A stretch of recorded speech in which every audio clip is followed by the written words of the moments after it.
புத்தாண்டு நல்வாழ்த்துக்கள்.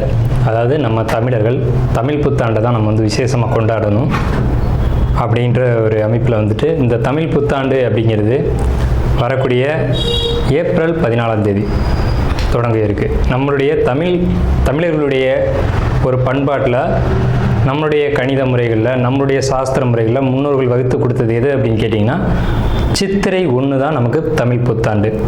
பிறக்க போகிற தமிழ் புத்தாண்டு இந்த சித்திரை 1 அப்படிங்கிறது விஸ்வாசு வருடம். அதாவது 60 வருடங்கள் தமிழருக்கு பிரபவ விவ சுக்ல பிரமோத்துத பிரமோத்பத்தி ஆங்கிரச ஸ்ரீமுக பவ யுவ தாது ஈஸ்வர வெகுதானியா அப்படின்ட்டு 60 வருடங்கள் தமிழ் வருடங்கள் கொடுக்கப்பட்டிருக்கு. அதில் 39வது வருடமானது விஸ்வாசு வருடம். இந்த வருடத்தை நோக்கி தான் நம்ம அடியெடுத்து வைக்கிறோம். நம்ம தமிழர்களுடைய கலாச்சாரப்படி பல்வேறு மதங்களும் பல்வேறு இனங்களும் பல்வேறு கலாச்சாரங்களும் இருந்தாலும் இந்த உலகத்தினுடைய ஆதி கர்த்தா, ஜோதிட சாஸ்திரத்தினுடைய ஆதி கர்த்தா அப்படிங்கிறவங்க தமிழர்கள் தான். அப்படிங்கிறதுல எல்லளவு கூட மாற்றம் இல்லை அப்படிங்கிறத நீங்கள் நல்லா புரிஞ்சுக்கணும். இந்த உலகத்துக்கு சாஸ்திரத்தையும் நாள்காட்டியும் வான சாஸ்திரத்தையும் தொகுத்து கொடுத்தவங்க யாருன்னு கேட்டால் நம்ம தமிழர்கள். நம்ம தமிழ் புத்தாண்டை நம்ம மற்றவங்களுக்கு கொடுத்துட்டு மற்றவங்களுடைய கேலண்டர் எடுத்து நம்ம பயன்படுத்திக்கிட்டு இருக்கோம். இது மிகப்பெரிய ஒரு தவறு. இந்த இடத்துல நம்மளுடைய தமிழ் புத்தாண்டை நம்ம பின்பற்றணும்னு சொல்லி ஒரு வேண்டுகோளை நம்ம வச்சுட்டு இந்த தமிழ் புத்தாண்டு எப்படி இருக்குது அப்படிங்கிற அமைப்பையும், தமிழ் புத்தாண்டு என்ன, தமிழ் புத்தாண்டுடைய சிறப்புகளையும் நம்ம வந்து பேசுவோம். நாள் என் செய்யும் வினைதான் என் செய்யும் என்னை நாடி வந்த கோள் என் செய்யும் கொடுங்கூற்று என் செய்யும் கூரேசர் இருந்தாலும் சிலம்பும் சதங்கையும் தண்டையும் சண்முன் தோளும் கடம்பும் என் கண்முன் வந்து தோன்றினேன். அதாவது நம்மளுடைய தமிழ் கடவுள் அப்படிங்கிறவர் முருகன் தாங்க. அகத்தியருக்கு தமிழை கற்றுக் கொடுத்தவர் யாருன்னு கேட்டிங்கன்னா முருகன் தாங்க. முருகன் தான் தமிழ் கடவுள். அதாவது அவருடைய பிறப்பு வேணால் நம்ம வந்து சிவன் பார்வதி அப்படி இப்படின்னு நம்ம சொல்லலாம். ஆனால் தமிழுக்கென்ற ஒரு கடவுள், தமிழினுடைய ஆதி கர்த்தா அப்படிங்கிறவங்க யாருன்னு கேட்டிங்கன்னா முருகன் தான். ஸோ அதனால் நம்ம முருகனை வணங்கி நம்ம இந்த பதிவை தொடர்வோம். சித்திரை 1 அப்படிங்கிறது ஏப்ரல் 14 ஆங்கில கணக்குப்படி. ஆங்கில கணக்கை தயவு செஞ்சு யாரும் எடுத்துக்க வேணாம். ஆங்கில நாள்காட்டி தவறானது தான். இது வந்து நம்ம சவால்கிட்டே சொல்லலாம். ஒரு 15 நாட்கள் ஆங்கில நாட்காட்டியில் காணாமல் போய் அதை தேடி கண்டுபிடிச்சி அதுக்காக நாட்களை திருத்தின ஒரு வரலாறு நம்ம வரலாறு இருக்குது. நல்லா தெரிஞ்சுக்கோங்க. இன்னையிலேருந்து இன்னும் நூற்றுக்கணக்கான வருடங்களுக்கு கிரகணத்தை ஆதி காலத்திலே குறித்து வச்சுருக்காங்க நம்ம முன்னோர்கள். ஸோ அப்படிப்பட்ட நம்மளுடைய தமிழ் வருடப்பிறப்பான விஸ்வாச வருடப்பிறப்பு எப்படி நடக்குது அப்படின்னு பார்த்தீங்கன்னா, திங்கட்கிழமை அன்னைக்கு பிரதமை திதியில் சுவாதி நட்சத்திரத்தில் வஜ்ரம் நாமயோகத்தில் கௌளவ கரணத்தில் பிறக்க இருக்குது.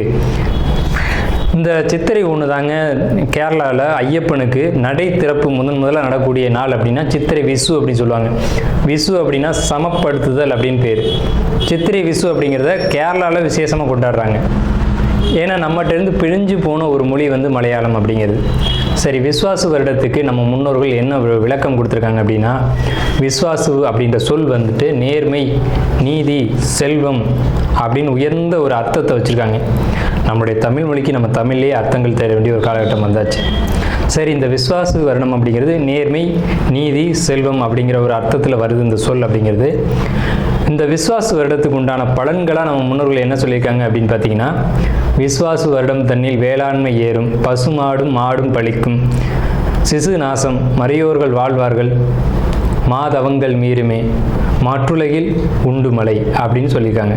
மற்றுலகில் உண்டு மலை அப்படின்னு முடிக்கிறாங்க. இதனுடைய அர்த்தம் என்னன்னு கேட்டிங்கன்னா, இந்த வருடம் விஸ்வாசு வருடம் அப்படிங்கிறது ஒவ்வொரு 60 வருடங்களுக்கு ஒரு முறை 39 ஆண்டாக பிறக்கக்கூடிய இந்த விஸ்வாசு வருடமானது வருகின்ற காலகட்டத்தில் எல்லாம் வேளாண்மை உயரும் அப்படின்னு சொல்லியிருக்காங்க. பசு மாடும் பழிக்கும் அப்படின்னா நம்மளுடைய பசுமாடுகள் அப்படிங்கிறது நல்ல ஒரு முன்னேற்றத்தை அடையும். மாடு ஆடுகளுக்கு ஒரு நல்ல தீவனங்கள் கிடைத்து அதுவும் நல்ல செழித்து வரும். ஆதி காலத்தில் வந்து மாடை தான் செல்வமாக குறிப்பிட்டிருக்காங்க. இன்றைக்கி வந்து பணம் அப்படின்ற ரூபாய் தாள்களை நம்ம வந்து பணமாக குறிப்பிட்றோம். ஒரு முன்னோர்கள்லாம் வந்து மாடு எவ்வளோ இருக்குது, மாட்டினுடைய அந்த குப்பை வந்து வேஸ்ட்டெல்லாம் எங்கே ஒரு மனிதன் வந்து எங்கே சேகரிக்கிறானோ அதை போய் முதல்ல பார்ப்பாங்கங்க. அதை வச்சு தான் அவனுடைய செல்வம் என்னன்றதை குறிப்பிட்டு பொண்ணு கொடுக்குறதா இருக்கட்டும், பொண்ணு எடுக்கிறதா இருக்கட்டும், இதெல்லாம் நம்முடைய மரபில் இருந்து வந்த ஒரு விஷயம். ஸோ அப்போ இத்தனை மாடுகள் இருந்தால் தான் அவன் செல்வந்தன் அப்படின்ற ஒரு கான்செப்ட் வந்து முன்னோர்கள் நமக்கு காமிச்சிருக்காங்க. அப்படிப்பட்ட பசுமாடுகள் மாடும் பழிக்கும் அப்படின்ற ஒரு வார்த்தையை வந்து அங்கே குறிப்பிட்டிருக்காங்க. சிசு நாசம் அப்படின்ற வார்த்தையை சொல்கிறாங்க. மறையோர்கள் வாழ்வார்கள். மறையோர்கள்னு யாருன்னு கேட்டிங்கன்னா சமுதாயத்தில் முக்கியமாக இருக்கக்கூடிய பெரியவங்க, மற்றவங்களுக்கு வழிகாட்டக்கூடியவங்க வாழ்வாங்க அப்படின்ற சொல்லியிருக்காங்க. மாதவங்கள் மீறுமே அப்படின்ற ஒரு வார்த்தையும் வருது. மாதவங்கள் மீறும் அப்படின்னா ஒழுக்கக்கேடான செயல்பாடுகளில் மனிதர்கள் நடக்க வேண்டிய காலகட்டங்கள் வரும். ஒழுக்கக்கேடுனா என்னங்க? இந்த விரல் தான் ஒழுக்கக்கேடு, இந்த ஒற்றை விரல் தான். இந்த விரலை வச்சு தான் நம்ம பட்டன் அமுக்கிறோம், காசு வாங்கிட்டு அமுக்கிறோம். இதுதான் மாதவங்கள் மீறுமே அப்படின்றது. ஸோ அந்த மாதிரிலாம் இல்லாமல் மனசாட்சிக்கு துரோகம் செய்யாமல் யார் நீதி பரிபாலனம் செய்வாங்க அப்படின்றத தெரிஞ்சு சரியான வாக்களித்து நல்ல தலைவனை தேர்ந்தெடுக்க வேண்டிய காலகட்டங்கள் அப்படிங்கிறத இங்கே மறைமுகமாக இந்த விசுவாச வருடத்தினுடைய வெண்பா பாடல் அப்படிங்கிறது நமக்கு சுட்டி காட்டுது. இந்த சித்திரை வருட பிறப்பானது மகர லக்னம்னு சொல்லக்கூடிய சர லக்னங்களில் விழுகுது. எப்படின்னு கேட்பீங்க. தமிழனுடைய கணக்குப்படி சூரியன் எப்போது கிழக்கு வானில் உதிக்கிறதோ அதுதான் லக்னம். ஸோ சித்திரை மாதம் 1ஆம் தேதியானது உதிக்கக்கூடிய நேரம் அப்படிங்கிறது கிழக்கு வானத்தில் சூரியன் உதிக்கக்கூடிய அந்த டைம் அப்படிங்கிறது 2:22 அதிகாலை மணி 2:22க்கே சூரியன் கிழக்கு வானத்தில் உதிச்சிடறாரு. அப்போ அது லக்னமாக போட்டுக்கணும், இந்த வருடத்தினுடைய பிறப்பு லக்னமாக போட்டுக்கணும். ஸோ அப்படி நம்ம போடும்போது மகர லக்னம் சர லக்னத்தில் விழுகுது. முன்னோர்கள் சித்திரை 1ஆம் தேதி அப்படிங்கிறத கண்டறிஞ்சு அந்த 1ஆம் தேதி தொடங்கக்கூடிய லக்னத்தை கண்டறிஞ்சு அதுக்கான பலன்களை பஞ்சாங்கங்களில் எழுத ஆரம்பிச்சிருக்காங்க. ஸோ அதன் அடிப்படையில் சர லக்னமான மகர லக்னத்தில் இந்த புத்தாண்டு அப்படிங்கிறது பிறகுது. இது ஒரு விசேஷமான ஒரு விஷயந்தான். ஏன் அப்படின்னு கேட்டிங்கன்னா, அந்த மகர லக்னத்துக்கு அதிபதியான சனி பகவான் ஒரு பலமான ஒரு நிலையில் வருடப்பிறப்பின் போது இருப்பாங்க அப்படிங்கிற ஒரு விசேஷமான ஒரு அமைப்பில் இந்த வருடப்பிறப்பு அப்படிங்கிறது விஸ்வாச வருடம் பிறக்கின்றது. ஸோ இந்த விஸ்வாச வருடம் பிறக்கும் போதே நமக்கு ஒரு நல்ல செய்தி கிடைச்சாச்சு, இந்த வருடம் நன்றாக இருக்க போகுது அப்படிங்கிற ஒரு விஷயம். சரி, இதை சித்திரை மாதம் தான் நீங்கள் தமிழருடைய கலாச்சாரம் அப்படின்னு சொல்கிறீங்களே, இதுக்கு ஏதாவது ஆதாரம் இருக்கா அப்படின்னு கேட்டிங்கன்னா கண்டிப்பாக இருக்கிறது. புறநானூறு அப்படின்ற ஒரு தமிழ் இலக்கியம் இருக்குது. அதில் போய் தேடி பார்த்தீங்க அப்படின்னா தலைநாள் பூத்த பொன் இணர் வேங்கை அப்படின்ற சொல்லும், கனிவேங்கை நன்னாளே நாடி மலர்தலால் அப்படின்ற வார்த்தை வரும். அதாவது சித்திரை மாதத்தில் பூக்கள் அதிகமாக பூத்து குலுங்கும். அதனால தலைநாள் அப்படின்ற சொல்ல யூஸ் பண்ணுறாங்க. தலைநாள்னா முதல் மாதம் அப்படின்னு தலை மாதம் கடை மாதம் அப்படின்னு பிரிக்கிறாங்க. கனிவேங்கை நாடி மலர்தலால், கனிவேங்கை நல்லான் நாடி மலர்தலால், அந்த பூக்கள் பூக்கிறதுனால அந்த கனிவேங்கை மாதம் அப்படிங்கிறதையும் தலைநாள் பூத்த பொன் இணர் வேங்கை அப்படின்ற சொல்லும் புறநானூறு அப்படின்ற இலக்கியத்தில் தமிழ் மாதம் முதல் மாதம் சித்திரை மாதம்ன்ற குறிப்பீடு அங்கே இருக்குது. சரிங்களா? வண்ண மலர்கள் பூத்து குலுங்கக்கூடிய ஒரு பொன்னான மலர்கள், பொன் போன்ற மலர்கள். இன்றைக்கும் கேரளாவில் ஒரு மஞ்சள் நிறத்தில் தங்க நிறத்தில் பூக்கக்கூடிய பூக்களை பறித்து அவங்க விசேஷத்துக்கு சித்திரை 1 அன்னைக்கு கொண்டாடுறாங்க. அவங்க தமிழ் பண்பாடை பின்பற்றுறாங்க அப்படின்றத இதை நீங்கள் தெரிஞ்சுக்கலாம். சரிங்களா? இப்போ இந்த சித்திரைக்கு அதிதேவதை யாருன்னு கேட்டிங்கன்னா மகாவிஷ்ணு. மகாவிஷ்ணு தான் காக்கக்கூடிய கடவுள் அப்படின்னு சொல்கிறாங்க. மகாவிஷ்ணு எங்கும் நிறைந்தவர் அப்படின்னு சொல்கிறாங்க. சரிங்க சார், சித்திரை மாதம் விசேஷங்களை கொண்டாடலாமா அப்படின்ற ஒரு கேள்வி வரும். 100% கொண்டாடலாம். ஏன்னு கேளுங்க. இதுக்கு உதாரணம் ராமர் தான். ராமர் பட்டாபிஷேகம் ஏற்ற மாதம் எதுன்னு கேட்டிங்கன்னா சித்திரை மாதங்க. அப்போது விலக்கப்பட்ட மாதங்கள் அல்ல, இது விசேஷத்துக்கு ஏற்றுக்கொள்ளப்பட்ட மாதம் எதுன்னு கேட்டிங்கன்னா சித்திரை மாதம்தான். பகவத்கீதையிலே ஒரு வார்த்தை வருது, ருதுக்களில் நான் வசந்த ருதுவாக இருக்கிறேன் அப்படின்னு கிருஷ்ணன் சொல்கிறார். நம்மளுடைய வாக்கியம்ல, இது பகவானுடைய சொல். அப்போ வசந்த ருது அப்படின்றது எதுன்னு கேட்டிங்கன்னா சித்திரை 1 தான் வசந்த ருதுனுடைய தொடக்கம். வசந்த காலம் அப்படிங்கிறது வெயில் காலம் அப்படின்னு தான் பேர், கோடை காலம் அப்படின்னு பேர். வசந்த காலமானது சித்திரை வைகாசி, இந்த 2 மாதத்தையும் வசந்த காலம் அப்படின்னு குறிப்பிடுறாங்க சமஸ்கிருதத்தில். அப்போ இந்த வசந்த காலம் எனக்கு பிடித்த ருது அப்படின்னு சொல்கிறாரு கிருஷ்ணர். ஸோ ராமர் பட்டாபிஷேகம் ஏற்றுக்கிட்ட ருது எது அப்படின்னு கேட்டிங்கன்னா சித்திரை மாதம். அப்போ சித்திரை மாதம் புது வீடு வாங்கலாம், புது வீடுக்கு கிரகப்பிரவேசம் பண்ணலாம், புது மனை எழுப்பலாம், மனை சம்பந்தப்பட்ட விஷயங்கள், மங்கள காரியங்கள் இது எல்லாம் செய்வதற்கு உகந்த மாதம் சித்திரை மாதம். சரி, அப்போ அந்த சித்திரை மாதம் பார்த்திங்கன்னா சித்ரா பௌர்ணமி அப்படின்னு ஒன்று வரும். சித்திரை பௌர்ணமி அப்படின்ற ஒரு விசேஷம் வரும். சூரியன் மேசத்திலும் சந்திரன் துலாத்திலும் இருந்து சித்திரை நட்சத்திரம் வருகின்ற நாளில் பௌர்ணமி திதியானது உதிக்கும். ஒவ்வொரு தமிழ் மாதத்துக்கும் குறிப்பிட்ட நட்சத்திரத்தில் தான் பௌர்ணமி திதி வரும். அந்த திதி எந்த காலகட்டத்திலையும் மாறாது. அதனால தமிழர்கள் ரொம்ப நுட்பமானவர்கள் நம்ம சொல்கிறோம். வைகாசி மாதம் அப்படின்னு எடுத்துக்கிட்டோம்னா அந்த மாதத்துக்கு பேர் வைகாசின்னு ஏன் வந்தது அப்படிங்கிறது தெரியணும். விசாக நட்சத்திரத்தில் பௌர்ணமி உதிக்கும். மேச ராசியானது மே மாதம் நம்ம மேச ராசின்னு சொல்கிறோம், மேடத்தை மே அப்படின்னு சொல்கிறோம். நம்மக்கிட்டேருந்து எடுத்துக்கொண்ட ஒரு வார்த்தை ஆங்கிலத்தில். மேடம்ன்ற சொல்ல மேஷம், மேடம்ன்ற சொல்ல மே அப்படின்னு திரிச்சிருக்காங்க. இவ்வளோதான் விஷயம், சரிங்களா? மேடம் நம்ம குறிப்பிட்றோம் ராசியில், அதை மே மாதம் அவங்க குறிப்பிட்றாங்க. அப்போ இந்த பருவ காலத்தில் மே மாதம் வரக்கூடிய இந்த சித்திரை நட்சத்திரத்தில் தான் சித்திரை மாதம் பௌர்ணமி உதிக்கும். முழு நிலா, பெரிய நிலா உதிக்கும். சந்திரன் வந்து ரொம்ப பிரகாசமாக இருக்கக்கூடிய பௌர்ணமி திதியானது முதல்ல உதிக்கிற மாதம் சித்திரை மாதத்தில் தான் அவ்வளோ முழு நிலாவாக ஒலிக்கும். இந்த சித்ரா பௌர்ணமி அப்படிங்கிறது சித்திரகுப்தனுக்கான விசேஷ நாள். சித்திரகுப்தன் யாருங்க? யமனுடைய பிஏ, யமனுடைய கணக்காளி, யமனுடைய பணியாளர். இவரை வந்து இந்த மாதத்தில் விசேஷமாக கொண்டாடுறாங்க. நம்மளுடைய முன்னோர்கள் இறந்தவங்க இருக்காங்க அப்படின்னா அவங்க நல்ல ஆத்மாவா கெட்ட ஆத்மாவான்னு கணக்கு எழுதக்கூடியவர் சித்திரகுப்தன் தான். அந்த கணக்கு அவர் எழுதுறதுனால தான் சித்ரா பௌர்ணமி அன்னைக்கு நம்ம முன்னோர்களை கொண்டாடி விசேஷமாக வழிபாடு செய்கிறோம். தை 1 தமிழ் புத்தாண்டுன்னு கொண்டு வந்தாங்க. அதை முழுமையாக ஒரு வருடம் கூட அவங்களால கடைபிடிக்க முடியல. இன்னொரு வரைக்கும் அதுக்கான சரியான கணக்கீடுகளை அவங்களால கொடுக்க முடியலை.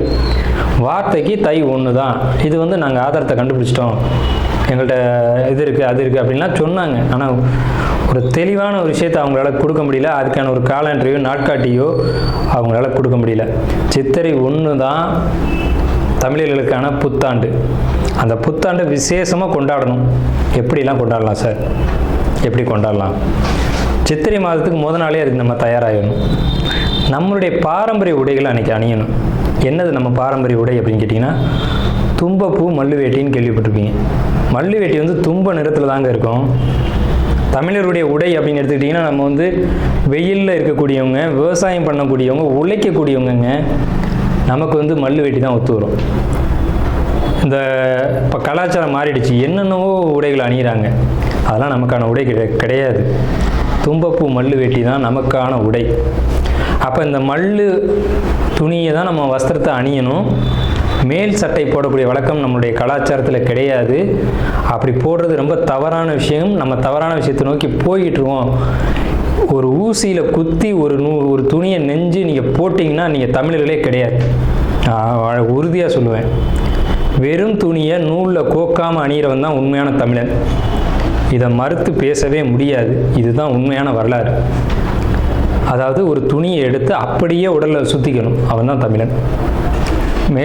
மேல் அங்கம் வந்து வஸ்திரம்ன்ற துண்டும், அது எவ்வளோ பெருசாக வேணாலும் இருக்கலாம், அது சின்னதாக வேணாலும் இருக்கலாம். அது அவங்களுடைய வசதியை பொறுத்தது. ஆனால் சுத்தமான மல்லுவாக இருக்கணும். மல்லுன்றது பருத்தி நூலால் செய்யப்பட்டது. நம்ம வந்து பருத்தியை உற்பத்தி செய்யக்கூடியவங்க. நம்ம நிலத்தில் தான் பருத்தி உற்பத்தி ஆகும். அதுக்கான சரியான மண் வந்து தமிழர்களுடைய மண் தான். உலகத்துக்கே ஆடையும் சாஸ்திரத்தையும் கற்றுக் கொடுத்தவங்க யாருன்னா தமிழன் தான். ஸோ இந்த மாதிரி பாரம்பரிய உடைகளை அணிஞ்சு நம்ம விசேஷத்தை கொண்டாடணும். பச்சடி செய்வாங்க அன்னைக்கு, சித்திரை 1 அன்னைக்கு பச்சடி செய்வாங்க. இன்றைக்கெலாம் யாருமே செய்யறதில்ல. வேப்பம்பூ பச்சடி, மாங்காய் பச்சடி இதெல்லாம் செய்வாங்க. அது ரொம்ப இனிமையாக இருக்கும். வேப்பம்பூ எப்படி சார் இனிமையாக இருக்கும்? செய்வாங்க சார், அதை இனிப்பாக செய்ய முடியும். பச்சடி செய்வாங்க. அன்னைக்கு அந்த உணவை எடுத்துக்கணும். வேப்பம்பூ ரசம்லாம் வச்சு அன்றைக்கி சாப்பிடுவாங்க. அவ்வளோ ருசியாக இருக்கும். அந்த நாளில் அந்த உணவை தான் எடுத்துக்கணும்னு நமக்கு முன்னோர்கள் சொல்லியிருக்காங்க. அதை தவிர்த்து நீங்கள் போகிறது அப்படிங்கிறது ஒரு சிறப்பான விஷயம் கிடையாது. சரி, நம்ம வந்து இந்த 39ஆவது ஆண்டில் இருக்கோம். கலியுகாதி வருஷம் 5127ஆவது ஆண்டு இந்த விசுவாச வருடம் பிறக்குது. இந்த ஆண்டினுடைய ராஜா மந்திரி அப்படிங்கிறது சூரியன். இந்த ஆண்டினுடைய ராஜா மந்திரி அப்படிங்கிறது சந்திரன். அர்க்காதிபதி சூரியன், மேகாதிபதி சூரியன், சஸ்யாதிபதி குரு, சேனாதிபதி சூரியன், ரசாதிபதி சனி. இந்த ஆண்டினுடைய ராஜா அப்படின்னு சொல்லக்கூடியவர் சந்திரன் பலமாக இருக்காங்க. இந்த ஆண்டு தொடக்கத்திலே பலமாக இருக்காங்க. சனி பலமாக இருக்காங்க. சூரியன் பலமாக இருக்காங்க. சூரியன் எப்போவுமே வருஷ ஆண்டு பிறப்பு அப்படின்னாலே சூரியன் பலமாக தான் இருப்பார்.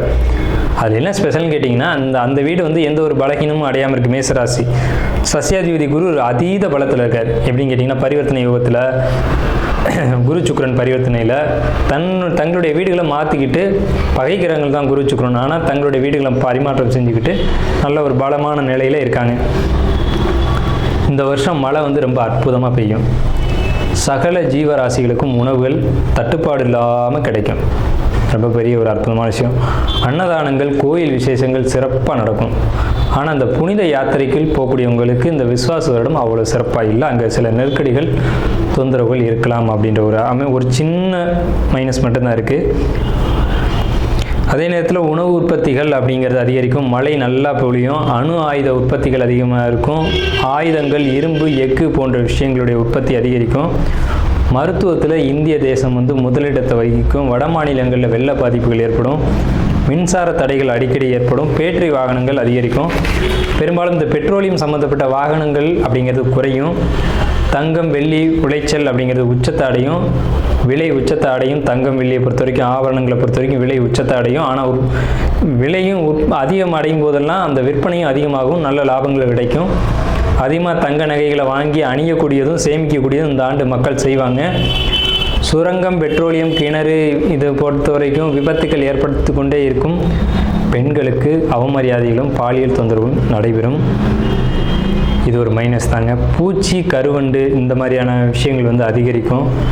வெங்காயம், தக்காளி, பூண்டு, மாங்காய், புளி இதனுடைய உற்பத்தியும் அதிகமாக இருக்கும். விலையும் அதிகமாக இருக்கும்.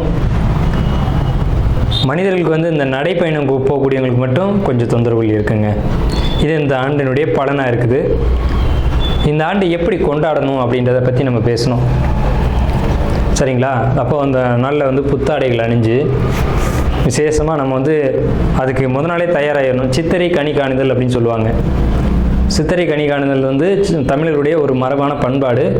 இந்த சித்திரை மாதத்துக்கு முத நாளே அதுக்கான ஏற்பாடுகள்லாம் செஞ்சு வச்சுட்டு நீங்கள் அடுத்த நாள் புத்தாண்டு பிறக்கும்போது அந்த சித்திரை கனி காணுதலோடு நீங்கள் தொடங்குனீங்க அப்படின்னா இந்த புத்தாண்டு ரொம்ப பெரிய விசேஷத்தை உங்களுக்கு கொடுக்கும். நீங்கள் 12 ராசிகளில் எந்த ராசியில் பிறந்திருந்தாலும் உங்களுக்கு ஏற்றம் தான் அப்படிங்கிறதுல மாற்றுக்கிறதுக்கு இடமில்லை. 12 ராசிகளுக்கும் யோகத்தை கொடுக்கக்கூடிய ஒரு ஆண்டு தான் இந்த சித்திரை புத்தாண்டு பிறப்பு, விஸ்வாச வருட பிறப்பு. விஸ்வாசு அப்படின்னாலே விஸ்வாசம் அப்படின்ற சொல்ல ஒரு தெரிந்த சொல்ல தான் நம்ம பார்க்குறோம். நேர்மையாகவும் மக்கள் செயல்படுவாங்க, நீதியோடு நடந்துக்குவாங்க. நீதி என்னன்றது தெரியும். தலைமையில் இருக்கக்கூடியவங்களுக்கு கொஞ்சம் தொந்தரவுகள் வரும். தலைமை அப்படின்னா உங்களுக்கு தெரியும், அரசாங்கத்தில் அரசியலில் இருக்கக்கூடியவங்களுக்கு தொந்தரவுகள் வருது அப்படிங்கிறதெல்லாம் மாற்றுக்கிறதுக்கு இடமில்லை. இதை பலர் சொல்லலாம், பலர் மறுக்கலாம். நடக்கும்போது சில விஷயங்கள் நீங்கள் தெரிஞ்சுக்கிங்க. புத்தாண்டினுடைய பிறப்பானது சிம்ம மாந்தியில் தொடங்குகிறது. அப்போ தலைமையில் இருக்கக்கூடியவங்க யாருன்னு நம்ம குறிப்பிட்டு சொல்ல முடியாது. எல்லாருமே தலைமை தான். அந்த பார்லிமெண்ட்டு, அதே மாதிரி நாடாளுமன்றம், இந்த மாதிரி இடங்களுக்கு போகக்கூடியவங்க எல்லாருமே தலைமை தான். இவங்களுக்கு மட்டும் கொஞ்சம் எச்சரிக்கையாக இருக்கணும் அப்படின்ற காலகட்டம். உடலையும் மனதையும் தைரியமாக பார்த்து கொள்ள வேண்டும் அப்படின்ற காலகட்டம் இந்த விஸ்வாச வருடம். அதே சமயத்தில் நீதி, நேர்மை யாரெல்லாம் கடைபிடிக்கிறீங்களோ உங்களுக்கு இந்த விஸ்வாச வருடம் உங்களை விசுவாசமாக காப்பாற்றும் அப்படிங்கிறதுலையும் மாற்றுக்கிறதுக்கு இடம் இல்லைங்க. ஸோ நம்மளுடைய இந்த வீடியோ பார்த்த அனைவருக்கும் நன்றிகள். அஸ்வினி நட்சத்திரத்துக்கான பலன்கள் இந்த ஆண்டு உங்களுக்கு ரொம்ப சிறப்பாக இருக்குங்க.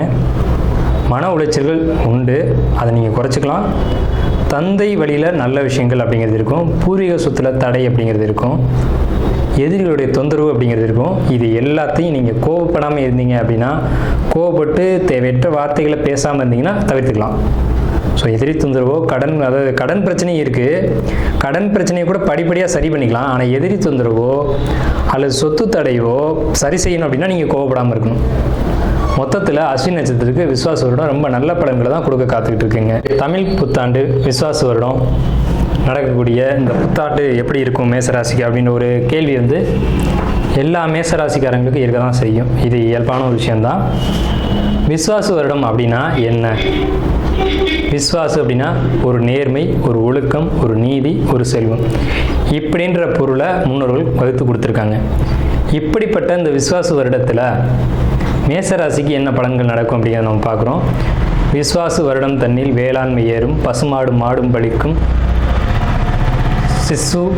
சிசு நாசம், மறையோர்கள் வாழ்வார்கள், மாதவங்கள் மீறுமே, மாற்றுலகில் உண்டு மலை அப்படின்ற பாடல் படி மேச ராசிக்கு என்ன பலன்கள் நடக்கும் அப்படின்றத நம்ம பார்க்குறோம்.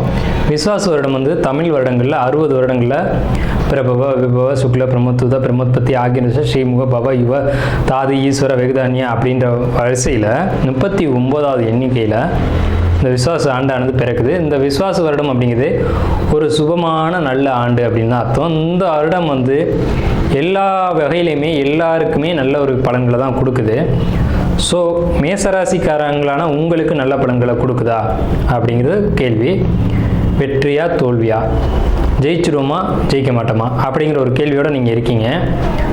முதல்ல நம்மளுடைய சேனலை ஸ்கிப் பண்ணாமல் முழுமையாக பாருங்கள். அப்போ தான் உங்களுக்கு நம்ம என்ன சொல்ல வரோம் அப்படிங்கிறது தெரியும். உங்களுடைய பொன்னான நேரத்தை ஒதுக்கி இந்த முழு வீடியோவும் பாருங்கள். அப்போ தான் முழுமையான ஒரு தகவல் உங்களுக்கு கிடைக்கும். நம்ம என்ன சொல்ல வரோம் அப்படின்றது புரியும். ஸ்கிப் பண்ணிவிட்டு போயிடாதீங்க. தயவு செஞ்சு நம்ம சேனலை சப்ஸ்கிரைப் பண்ணுங்கள். நம்ம சேனலில் தொடர்ந்து வாஸ்து, ஜோதிடம், பரிகாரம், ராசி பலன் இப்படின்ற வீடியோக்கள் வந்து தொடர்ந்து பயனுள்ள வீடியோக்கள் நம்ம கொடுத்துக்கிட்டே வர்றோம். ஸோ நம்ம சேனலுக்கு ஆதரவு தரும்படி பணிவோடு கேட்டுக்கிட்டு, மேசராசிக்கு உண்டான புத்தாண்டு விசுவாச வருட புத்தாண்டு பலன்கள் அப்படிங்கிறத நம்ம பார்ப்போம். மேசம் அப்படிங்கிறது என்ன அப்படின்னு கேட்டிங்கன்னா, மேஷம்ன்றது மலை உச்சி அப்படின்னு அர்த்தங்க. நீங்கள் எங்கே இருந்தாலும் உங்களை பற்றின தகவல் எல்லாருக்கும் தெரிஞ்சுக்கிட்டே இருக்கும். எப்படி சார் தெரியுது? ஏன்னா நீங்கள் முதல் ராசி மலை உச்சியில் இருக்கீங்க. அதனால் உங்களை பற்றின விஷயங்கள், நீங்கள் நல்லது செய்கிறீங்க கெட்டது செய்கிறீங்க அப்படின்றது இந்த சமுதாயத்தில் கண்ணாடி மாதிரி பிரதிபலித்து போயிட்டே இருக்கும். உங்களுக்கு என்னெல்லாம் நடக்குது, நீங்கள் யாரெல்லாம் சந்திச்சிங்க, நீங்கள் என்னெல்லாம் பேசுனீங்க அப்படிங்கிறது மற்றவர்களுக்கு தெரிஞ்சுக்கிட்டே இருக்கும். இதனால் நான் கேட்குற ஒரு சின்ன வேண்டுகோள் என்ன அப்படின்னா, நம்ம சமுதாயத்துக்கு ஒரு வந்து ஒரு முக்கியமான இடத்துல இருக்கும், வழிகாட்டியாக இருக்கும், அல்லது முக்கியமான ஒரு நபராக இருக்கும். அப்படின்ற பட்சத்தில் சுய ஒழுக்கங்களை தயவு செஞ்சு மேசராசிக்காரங்க கடைபிடிங்க. நம்ம தானே செய்கிறோம், வெளியில் எப்படி தெரியும்னு நினைக்காதீங்க. எல்லாருக்கும் எல்லா விஷயங்களும் அப்டேட் ஆயிரும் உங்களை பற்றி. ஏன்னா உங்கள் ராசி எப்படி எப்போவுமே தலையில் ஏதாவது ஒரு விஷயம் வந்து நீங்கள் அணிஞ்சிக்கிட்டே இருக்கணும்னு ஆசைப்படுங்க. உண்மையா இல்லையா? மேஷம் எல்லாருக்குமே இருக்கும். தலையில் வந்து ஒரு துண்டு கட்டிக்கிறதா இருக்கட்டும், தலைக்கு மேலே ஒரு டர்பன் அணிஞ்சிக்கிறதா இருக்கட்டும், இந்த மாதிரியான ஆசைகள் யாருக்கு இருக்குன்னா இந்த மேசராசிக்காரங்களுக்கு தான் இருக்கும். தலைப்பகுதி தலைமை பதவியில் நீங்கள் இருப்பீங்க, தலைமைக்கான ஒரு நபர் நீங்கள். அப்போ அந்தளவுக்கு சுய ஒழுக்கத்தை கண்டிப்பாக கடைபிடிச்சே ஆகணும். உங்களுக்கு கோபம் அதிகமாக வரும், கோபத்தை கட்டுப்படுத்தணும். ஏன்னா மற்றவங்களுக்கு நல்லது செய்யணும், வழிகாட்டியாக இருக்கணும் அப்படின்ற எண்ணங்கள் உங்களுக்கு அடிக்கடி தோன்றிக்கிட்டே இருக்கும். அந்த மாதிரி தான் நடந்துக்குவீங்க. அதனால தான் அந்த மாதிரி விஷயங்கள்லாம் நடக்குது. ஸோ நீங்கள் பிறருக்கு உதவக்கூடிய நபர்கள் மேஷம் அப்படிங்கிறத மாற்றுக்கருத்து இடம் இல்லை. சரிங்க சார், இப்போது எங்களை பற்றி சொல்லிட்டீங்க, எங்களுக்கு என்ன நடக்கும் அப்படிங்கிறத சொல்லுங்கள் அப்படின்னு கேட்டிங்க அப்படின்னா, மேச ராசிக்கு இந்த ஆண்டு எப்படி இருக்கும்? நல்லா இருக்கும் சார். 7 சனி வருதுன்னு சொல்கிறாங்க, விரயச்சனின்னு சொல்கிறாங்க. நீங்கள் நல்லா இருக்கும்னு ஒரு வார்த்தையில் சொல்கிறீங்களே சார் அப்படின்னா, கண்டிப்பாக நல்லாயிருக்கும் சார், கண்டிப்பாக நல்லாயிருக்கும். எப்படி அப்படின்றது தான் இப்போ நம்ம பேச போகிறோம். மேசராசிக்கு விரயச்சனிங்கிறத நான் மறுக்கலை, நான் ஏற்றுக்கிறேன். 7 சனிங்கிறதையும் நான் மறுக்கலை, ஏற்றுக்கிறேன். எந்த வகையில் விரயம், எந்த வகையில் ஏற்றம் அப்படிங்கிறத நம்ம பேசுவோமா? விவாதத்துக்குள்ளே போவோம். 12ஆம் வீட்டுக்கு வந்திருக்க சனிக்கு பேர் விரயச்சனி தான், 7 சனி தான். சந்திரனுக்கு 12 வந்திருக்கு. பாரப்பா 12 ஜென்மம் 2 பாங்கான முடவன் சஞ்சார நாளில் சீரப்பா சிறநோயும் அம்மை பெய்து சிவசிவா ஜலபயமும் பொருளும் சேதம். கூரப்பா குடியோடி போகச் செய்வான், கொற்றவனை குடும்பத்தில் களவு போகும், வீரப்பா வெகுவேற்கு கொடியோனாகி விளங்குவான் புவிதனிலே விளம்பக்கேலே அப்படின்னு எங்களுடைய குருநாதர் புலிப்பாணி ஐயா சொல்லியிருக்காரு. அவரை மீறி நம்ம ஒன்றும் சொல்லிட முடியாது, அவர் ஒன்றும் தெரியாத ஆள் கிடையாது. சரி, எப்படி சார் பாசிட்டிவ்னு சொல்கிறீங்க அப்படின்னா, உங்களுடைய ராசிக்கு 7, 9, 11 இந்த இடங்கள் சுபமான இடங்கள். எல்லா ராசிக்கும் எல்லாருக்குமே அது சுபமான இடங்கள். அந்த இடத்த குரு பார்வை செய்கிறார். அப்போ அது பாசிட்டிவ் தானே? ஏன் அதை பேச மாட்டீங்க? அப்போ இதை பேசுனீங்க அப்படின்னா அதையும் பேசி தானே ஆகணும். குருவுக்கு ஒரு படம் இருக்கும் இல்லையா? சனி நின்ற இடம் வளர்ச்சி, பார்த்த இடம் பால். குரு நின்ற இடம் பால், பார்த்த இடம் வளர்ச்சி. இதையும் பேசணும்ல. உங்கள் ராசிக்கு 7 சனி வந்தாச்சு. பொறுமை தேவை, நான் மறுக்கலை. பொறுமையை நீங்கள் தவறுவீங்க. பொறுமை தவறும்படியான சம்பவங்கள் உங்களுக்கு நடக்கும். ஆனால் பொறுமை தவறிடாதீங்க. ஏன்னா டக்குன்னு ஷார்ட் டெம்பர் சார், நான் கோவமாக பேசிடுவேன் சார் அப்படின்னு அதை ஒரு கௌரவமாக பேசிக்கிறவங்க யாருன்னா மேசராசிக்காரங்களான்னு நீங்கள் தான். ஷார்ட் டெம்பர்னு அதுக்கு பேர். ஷார்ட் டெம்பருங்கிறதே நீங்கள் ஒரு கௌரவமாக பேசிக்கிங்க. வேணாம் சார், இந்த காலகட்டத்தில் பொறுமையை கடைப்பிடிங்க சார். அதை சொல்லிக் கொடுக்க தான் சார் சனி வர்றாரு. சனி 3ஆம் பார்வை உங்கள் ராசிக்கு 2ஆம் இடத்தை பார்க்குறாரு சார். வாக்குஸ்தானத்தில் பார்வை செய்கிறார். அப்போ என்ன செய்வார்? கோபத்தில் வார்த்தைகளை சிதற வச்சிருவார். நீங்கள் பேசுகிற விஷயங்கள் எல்லாமே தவறாயிடும். அப்படின்னா பேச்சை கட்டுப்படுத்தணும் அப்படின்ற அர்த்தம். பேச்சின் மூலமாகத்தான் உங்களுக்கு வில்லங்கங்கள் பிரச்சனைகள் வர காத்துக்கிட்டு இருக்கு. பேச்சை குறைத்து கொண்டு மூச்சை கவனிங்க. மூச்சு கவனிச்சிங்கன்னா பேச்சு குறைஞ்சிரும். இதுதான் உண்மை. சுவாசம் ரொம்ப அடிப்படை ஒரு மனிதனுக்கு. பேச்சும் மூச்சும் நேர் எதிரெதிராக இருக்கும். மூச்சு குறையும் போது பேச்சு அதிகமாகும், பேச்சுக்கு அதிகமாகும் போது மூச்சு குறையும். நல்லா கவனிச்சு பாருங்கள். பேசுகிறத குறைங்க சார். பேசுறதை குறைச்சிங்கனாவே உள்ளுக்குள்ளே யார் என்ன ஏது எப்படி அப்படிங்கிற விஷயங்கள் புலப்பட ஆரம்பிச்சிடும். ஸோ மூச்சு பயிற்சி தேவைன்னு சொல்கிறேன் சார். மேசராசிக்கு கண்டிப்பாக மூச்சு பயிற்சி செய்யுங்க. காலையில் விடிய காலையில் ஒரு 4 மணி 4:30 மணிக்கு எழுந்து பிராணாயாமம் பண்ணுங்க. கண்டிப்பாக உங்களுக்கு இந்த 7:30 சனி பாதிக்காது. சவால் விட்டே சொல்கிறேன், தப்பு இல்லை. நம்ம கடைபிடிக்க சொல்லி அவங்க பயன்படுத்தி வெற்றி அடைஞ்ச விஷயங்களை மட்டும்தான் நம்ம சொல்லுவோம். உங்கள் ராசிக்கு 7ஆம் இடத்தை பார்வை செய்யக்கூடிய குரு உங்கள் கணவன் மனைவி உறவுகளுக்குள்ள ஒரு நல்ல அந்யோன்யம். சார் நான் கோபக்காரன் சார். ஆமாம், நீங்கள் கோபப்பட்டாலும் உங்கள் மனைவி உங்கள்கிட்ட அனுசரித்து போவாங்க சார். இந்த காலகட்டத்தில் எப்போ இந்த புத்தாண்டில் மட்டும், அடுத்த வருட படங்களை நம்ம அடுத்த வருஷம் பேசிக்குவோம். 7 வருஷம் 7 சனி, ஒரு வருஷத்துக்கான பலனை தான் நம்ம இப்போ பார்த்துட்ருக்கோம். இந்த வருடத்தில் எப்படி இருக்கும்? கணவன் மனைவி உறவு ஒற்றுமை சந்தேகமே வேண்டாம் சார். வாழ்க்கை துணை தான் சார் வாழ்க்கையில் முக்கியமான விஷயம். வாழ்க்கை துணை ஒன்று மட்டும் சரியாக இல்லைன்னா வாழ்க்கை சிதறி போயிடும் சார். இது யாருமே மறுக்க முடியாது. நீங்கள் எவ்வளோ பெரிய ஜாம்பவான வேணாலும் இருக்கேன், வாழ்க்கை துணை ஒன்றை வச்சு உங்களை அடிக்கலாம். ஆனால் உங்களுக்கு இறைவன் இந்த ஆண்டு வாழ்க்கை துணையை நல்லபடியாக கொடுக்குறாரு. எதிரியாக இருந்தவங்க கூட ஒற்றுமையாக மாறிடுவாங்களே, அதுக்கு மேலே என்ன வேணும்? 2வது விஷயம், உங்களுடைய 9ஆம் இடத்தை குரு பார்வை செய்கிறார் சார். 9ன்றதே பாக்கியஸ்தானம்னு பேர் சார். பாக்கியம், எல்லா பாக்கியங்களையும் அனுபவிக்கக்கூடிய காலகட்டம் இந்த விஸ்வாச வருடம் தான் சார். உங்கள் ஜாதகத்தில் என்ன யோகம் என்ன பாக்கியம் சொல்லியிருக்கு அதில் இருக்கட்டும். பாக்கியம் சொல்லியிருக்கு. ஆமாம் சார், அமல யோகம் இருக்குது, விமல யோகம் இருக்குது, சச யோகம் இருக்குது, சகட யோகம் இருக்குது, விபரீதராஜ யோகம், எல்லா யோகம் இருக்குல்ல. அந்த யோகம் செயல்படணும்ல. செயல்படக்கூடிய காலகட்டம் விஸ்வாச வருடம் தானே. 9ஆம் இடத்தை குரு பார்க்கக்கூடிய காலகட்டம் தானே. அந்த யோகம் உங்களை தேடி வரும். தகப்பனார் சொத்து உங்களை தேடி வரும். தந்தையோட அனுகூலம், தந்தையுடைய ஒற்றுமை, தந்தை உங்களை புரிஞ்சுக்கிறது, இது எல்லாமே இந்த விஸ்வாச வருடத்தில் நடக்குது சார். டவுட்டே வேணாம். அதே சமயத்தில் நீங்களும் பொறுமையாக அதை கடைபிடிக்கணும். நீங்களும் பொறுமையை தவற விட்டுறாமல் அதை தக்க வச்சுக்கணும் அப்படிங்கிறத நான் சொல்கிறேன். ஏன்னா இந்த சனிபகவானுடைய பார்வை உங்களுக்கு 9ஆம் இடத்தை அவரும் சேர்ந்து பார்ப்பார். அப்படின்றப்போ இதெல்லாம் புரிஞ்சுக்கிட்டு நீங்களும் மற்றவங்களுக்கு அனுசரித்து செல்ல வேண்டும் அப்படிங்கிற ஒரு ஸ்ட்ராங்கான விஷயம் இருக்குது. உங்கள் ராசிக்கு 5ஆம் இடத்துல வந்திருக்கக்கூடிய கேது பகவான் என்ன செய்வார்? ஆலயம், ஆன்மீகம், பிராணாயாமம், மூச்சு பயிற்சி, தியானம், யோகா போன்ற விஷயங்களை கொடுப்பார். அந்த விஷயங்களை கடைப்பிடிங்க சார். இப்போ பூரா பாருங்கள், அந்த மேசராசிக்காரங்களாம் பழைய யோகாலாம் விட்டுருப்பீங்க, பிரேக் பண்ணியிருப்பீங்க, திருப்பி எடுத்து செய்வீங்க பாருங்கள். இந்த புத்தாண்டில் செய்யும்போது எல்லா பிரச்சனையும் தடம் தெரியாமல் போகும் பாருங்கள். வந்த பிரச்சனைகள்லாம் கடந்த காலகட்டங்களில் இந்த சனி பயிற்சிக்கு முன்னாடியே நான் சொல்கிறேன், இந்த விசுவாசோட பிறக்கிறதுக்கு முன்னாடியே வர வேண்டிய பிரச்சனைகள்லாம் காணாமல் போகும். உங்களுக்கே ஆச்சரியமாக இருக்கும். இதைத்தான் நான் ஆரம்பத்தில் சொன்னேன், 7:30 சனி பாதிக்காதுன்னு. கண்டிப்பாக பாதிக்க போதில்லை. சரிங்க சார். 11ஆம் இடத்துக்கு வந்திருக்கக்கூடிய ராகுபவன் என்ன செய்ய போகிறார்? தொழிலில் பிரம்மாண்ட லாபம், தொழிலில் வெற்றி. இதானே சார் எல்லோரும் கேட்பாங்க. வாழ்க்கையில் தொழில் வெற்றி தானே சார் முக்கியம். தொழில் சரியாக இருந்தால் எல்லாம் சரியாக இருக்கும்ல சார். வெற்றி, தொழில் வெற்றி அப்படிங்கிறது 11ஆம் இடத்து ராகு. குடும்ப அமைப்புக்குள்ளே ஒரு ஒற்றுமை, வருமானம், தனலாபம் கண்டிப்பாக உண்டு. சகோதர வழி ஒற்றுமைகள் உண்டு. சகோதர வழிகளில் சின்ன சின்ன சங்கடங்கள் வரலாம், இல்லைன்னு நான் மறுக்கலை. சகோதரனால தான் பிரச்சனை வருங்கிறத நான் ஆழமாக சொல்கிறேன். சகோதரனை விட்டு விலகிருங்கன்றதை நான் சொல்கிறேன். தாய் வழி உறவில் கொஞ்சம் சிக்கல் நெருடல்கள் வரும். அம்மாவுக்கு உடல் ரீதியான தொந்தரவுகள் வரலாம், வராதுன்னு நான் சொல்லலை. அதே சமயத்தில் உங்களுக்கு ஆன்மீக பயணங்கள், ஆன்மீக பாதைகள் தேவை. குழந்தை வழி அனுகூலம், குழந்தைகள் வெளிநாடு வெளியூர் போய் படிக்கக்கூடிய யோகம் உண்டு. எதிரிகளால் தொந்தரவுகள் உண்டு. எதிரிகளால் ஏற்பட்ட தொந்தரவுகள் நிவர்த்தியாகக்கூடிய காலகட்டமும் இதுவே. அதை சரியாக பயன்படுத்திக்கோங்க. சரிங்களா? கணமுள்ள நவமாறு தனலாமும் 3 கதிர்மைந்தன் தானிருக்க விதி தீர்க்கம்.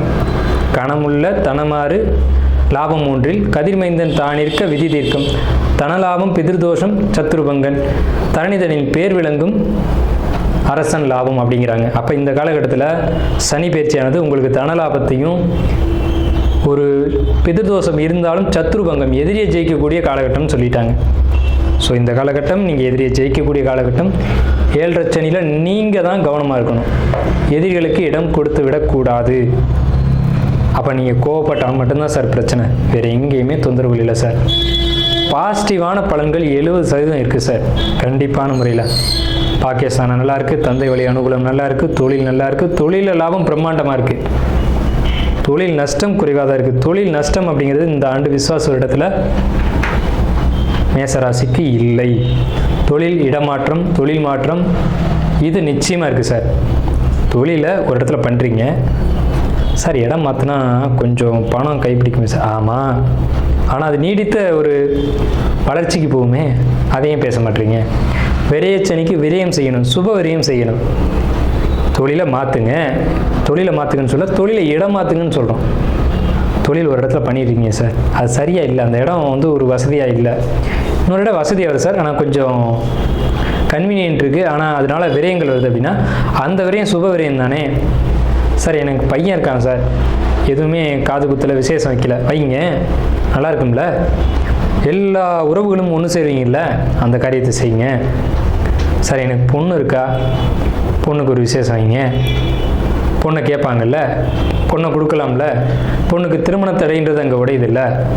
இந்த மாதிரியான சுப விரயங்களை இந்த ஆண்டு மேசராசி எடுத்து செய்யுங்க. வீடு வாங்குங்க அல்லது வீடு கட்டுங்க, கிரகப்பிரவேசம் பண்ணுங்க. இந்த மாதிரி சுப காரியங்களுக்கான சுப விரயமாகத்தான் இந்த சனி பயிற்சியானது இருக்குது. குரு பயிற்சி பாசிட்டிவாக இருக்குது, ராகுகேது பயிற்சி பாசிட்டிவாக இருக்குது. இத்தனை கிரகங்களும் உங்களுக்கு சாதகமாக இருக்கும்போது எப்படி அசுபங்கள் நடக்கும்? நல்லதே நடக்கும் மேசராசிக்கு இந்த விசுவாச வருடம். நன்றியும் வாழ்த்துக்கள்.